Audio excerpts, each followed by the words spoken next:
محترم ناظرین، ابو داود شریف میں حضرت عائشہ رضی اللہ تعالی عنہ کی روایت ہے کہ نبی کریم صلی اللہ علیہ وسلم جتنا شعبان کے دن گننے کا اہتمام فرماتے تھے اتنا کسی اور مہینے کا اہتمام نہیں فرماتے تھے۔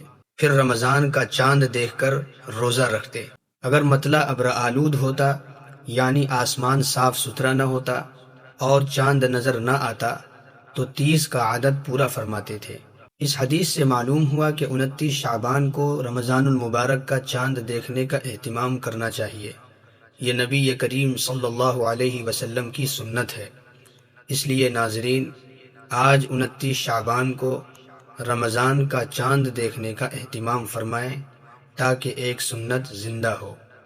اور جب چاند نظر آ جائے تو یہ دعا پڑھیں: اللہم اہلہ علینا بالیمن والایمان والسلامة والاسلام والتوفیق لما تحب وترضى ربی وربک اللہ۔